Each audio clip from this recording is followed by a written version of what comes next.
Prepare to journey through time to a city that has witnessed the rise and fall of empires, a crossroads of civilizations, and a beacon of human achievement. This is the story of Constantinople, a name etched into the annals of history, a city whose very existence shaped the world. Our epic begins not with emperors, but with intrepid Greek colonists. Around 660 BCE, they founded a small settlement on a strategic peninsula, naming it Byzantium. This nascent town, perched between two continents, was destined for greatness. Its location, commanding the narrow straits of the Bosphorus, was a natural fortress. Even in its infancy, Byzantium held the keys to vital maritime trade routes. This early strategic advantage hinted at the immense power it would one day wield. Fast forward to the 4th century CE, and the Roman Empire was in turmoil. Emperor Constantine I, a visionary leader, sought a new capital, a city free from the pagan traditions and political instability of old Rome. His gaze fell upon Byzantium.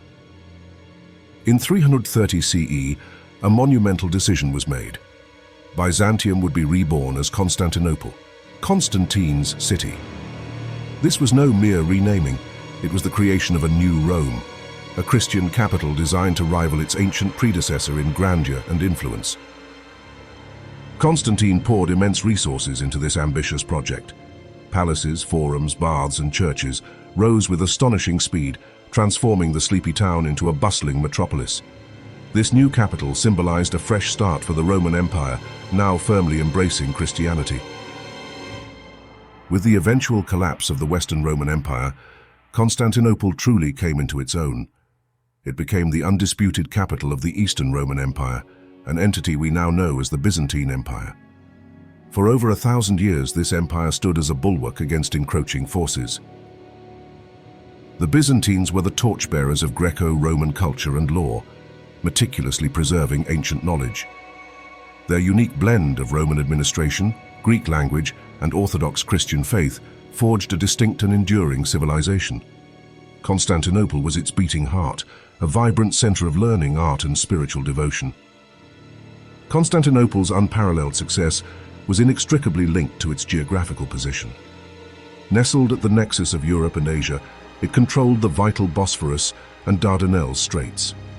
These waterways were the only passage between the Mediterranean and Black Seas. This choke point gave the city immense power over trade and naval movements. Goods from the Silk Road flowed through its markets, enriching its coffers and fostering cultural exchange. Constantinople became a global hub, a magnet for merchants, scholars, and pilgrims from every corner of the known world. Its natural defenses were equally formidable. Surrounded by water on 3 sides and protected by a series of massive walls on the 4th, the city was a fortress almost impossible to breach. This strategic brilliance ensured its longevity and prosperity for centuries.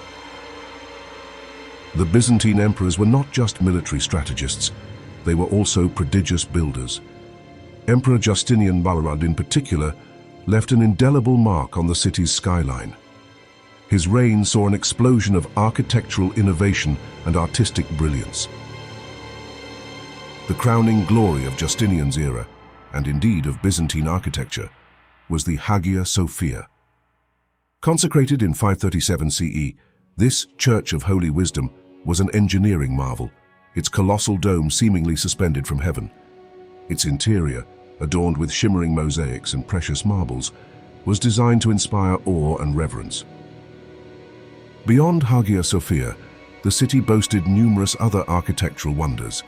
The Hippodrome, a massive chariot racing arena, was the social and political heart of the city. Vast underground cisterns, like the Basilica cistern, provided fresh water, showcasing advanced Roman engineering. These structures were not just functional, they were symbols of imperial power and divine favor. Constantinople's survival against countless sieges was largely due to its legendary defensive capabilities. The most impressive were the Theodosian walls, a triple line of fortifications built in the 5th century. These massive walls, featuring towers, moats, and inner and outer defenses, were virtually impregnable. For over 1,000 years, these walls stood as a testament to Byzantine engineering and resilience. They repelled Goths, Huns, Avars, Arabs and Bulgars, earning the city the moniker Queen of Cities. The walls were not just stone, they were a symbol of Christian Europe's eastern frontier. Adding to this formidable defense was a secret weapon, Greek fire. This mysterious incendiary liquid, whose exact composition remains unknown, could burn on water. It was devastatingly effective in naval battles, striking terror into the hearts of enemy fleets and saving the city from numerous maritime assaults. Despite its formidable defenses and strategic advantages, the Byzantine Empire was not immune to the ravages of time and conflict. Internal political strife, dynastic struggles, and constant external pressures began to take their toll. The empire, though resilient, was slowly being worn down. Religious schisms, particularly the Great Schism of 1054, further alienated Constantinople from Western Europe. This growing divide would have catastrophic consequences, weakening the bonds of Christendom at a time when unity was most needed. The empire faced threats from all sides: Normans in the west, Seljuk Turks in the east, and various Balkan peoples to the north. Then came the unthinkable, a betrayal that would forever alter the course of history.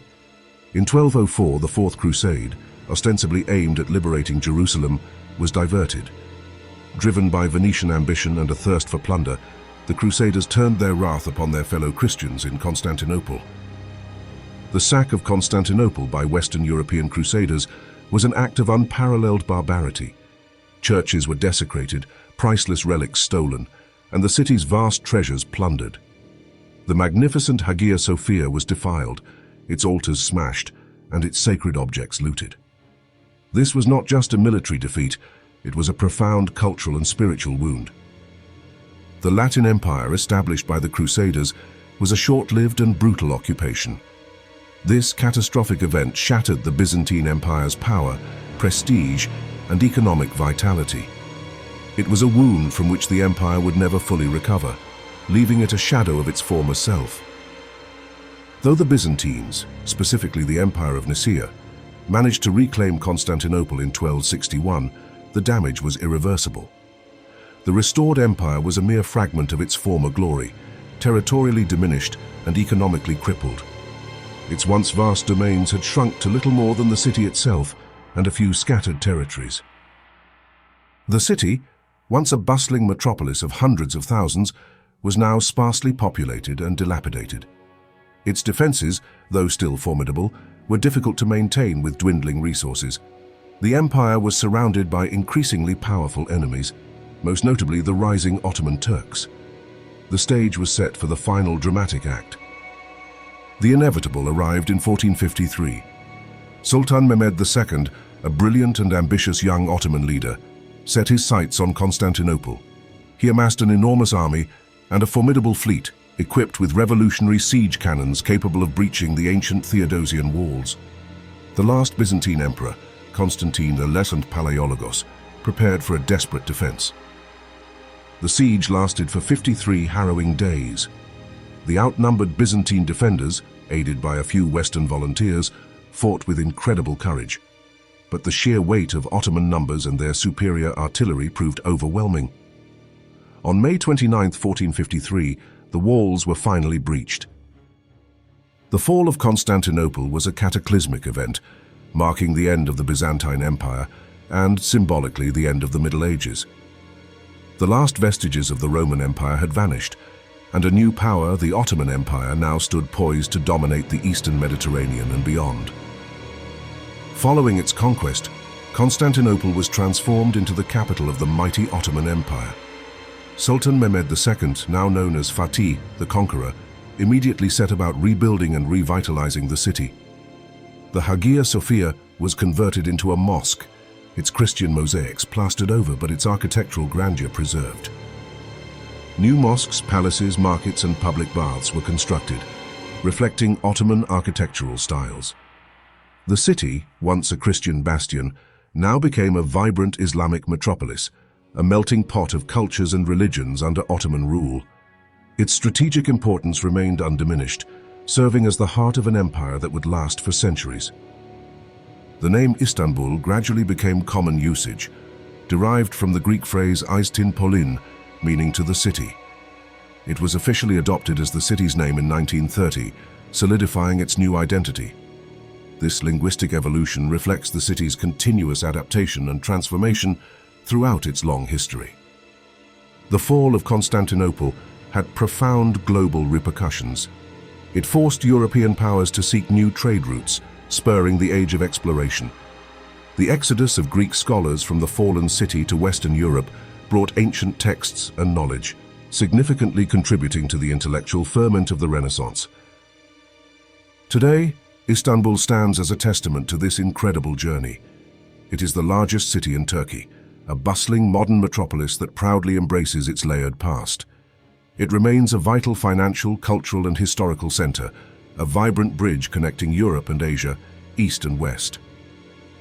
From its humble beginnings as Byzantium, through its glorious centuries as Constantinople, to its modern incarnation as Istanbul, this city has continuously reinvented itself. It is a living museum where Roman aqueducts stand beside Byzantine churches and Ottoman mosques dominate the skyline. Each stone, each street, whispers tales of emperors, sultans, and the countless lives that have shaped its extraordinary destiny. The story of Constantinople, Byzantium, and Istanbul is more than just history. It's a living narrative waiting to be discovered. We've only scratched the surface of this incredible saga. Dive deeper into this fascinating history. Visit Istanbul yourself and walk through the ancient streets. Marvel at the Hagia Sophia and explore the majestic Topkapi Palace. Share your thoughts in the comments below. What aspect of Constantinople's history captivates you most? Don't forget to like this video and subscribe for more journeys into the past.